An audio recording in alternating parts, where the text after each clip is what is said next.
Tren, ra đó, cho khạc bán ra giống không? Ừ. Cái này cho nó anh thoáng á, vừa toán, rồi bàn, toàn khối ra đấy không? Bóng slo,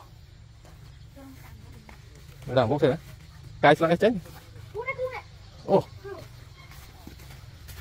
Ô, cháu bán bạt á, một nô,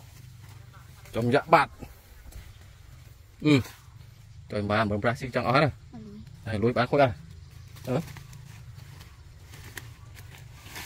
nó ra đấy, nó ra đấy, bay à, chồng, lùi bị bay à lùi tiếp cho bán rồi vậy, giờ lo mất túc lo, đấy khôi rồi, đấy tốt cắn. Mày nó nè khơi nữa tao được chỗ đó tại tao được 4 mét này đi bay ở lưỡi bán này đây là đi ô bánh trứng nha con kìa còn là đây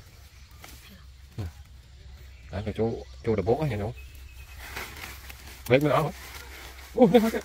đấy ôi ba ôi bà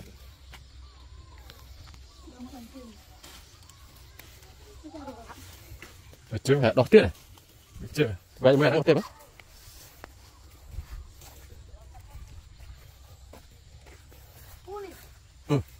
đấy rồi đừng ra ô tao đoàn đó vẽ biết đăng anh lên sơn đó hả đoàn crom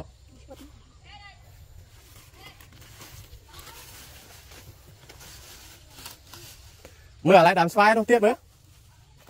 đây này đó hàng đó nè đó mở trên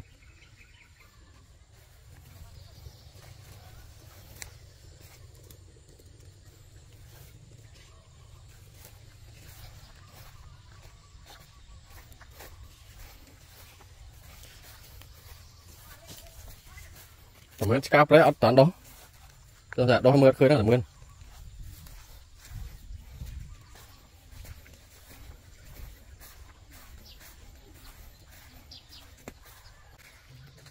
là vía nè chơi cắt đấy rồi nút thông xóm nè cho mình được mưa khơi rồi chơi chơi mưa hai nó hàng crom nó tiền trên à bốn hàng crom khơi bay buôn mà gặp lục cài việc khôi ra đây có gì vậy cài rồi này nó cũng được hàng crom này trên này khơi ấy bay ngặt lắc lên cây nữa để kháng đấy còn nốt đây này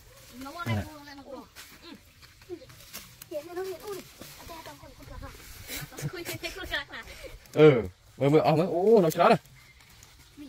rồi khôi bán đây đấy nộp bằng một điểm thiêng chơi ra khôi bá này không hả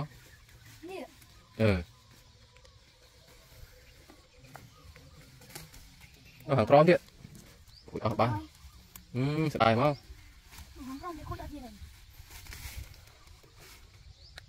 tầm khôi pin ngay này tầm lia ba mươi nó tới rồi đấy lắp ba hạt trương nữa trương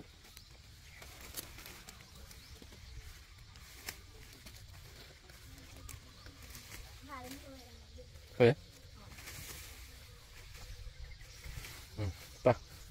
đã thông thở dây giờ tao mình mổ từ trong mày còn sật và một lọ bản tao nào vía nè chơi khăn đấy rồi nút thông son nhá cho mình mưa khơi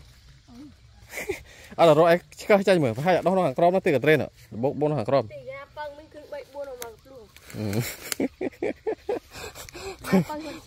khơi bay buôn mà gặp lục cá việc khôi ra đây có gì vậy cay mà này nó cũng được hàng crom này cái trên này khơi nhé băng à lắc năng chay mấy để khá đấy ấy còn nấu đây này này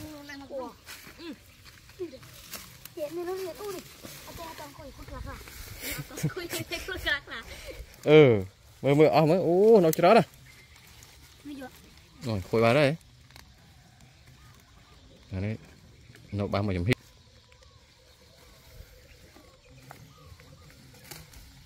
nó hàng trom thiệt ba sẽ đài mà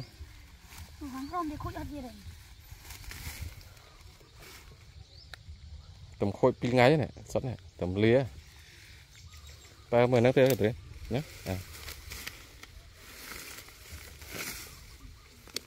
đắp ba hàng trương nữa hàng trương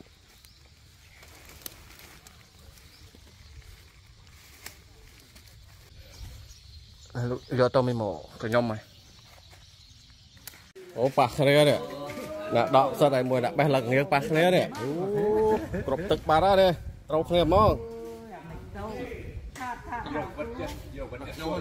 trâu liên thầm ad ó bé túc mình chặt cô lên sân dây thơi sạch chặt cô với bà này sạch chay rồi của ta chơi này con về trên đây thân rồi rồi trộn xe nhỏ này bà thôi trộn này đi chơi hai thôi chơi hết đây liền cha nó đại trộn hỏi vậy ở đây đại trộn về tôi kia là mọi khổ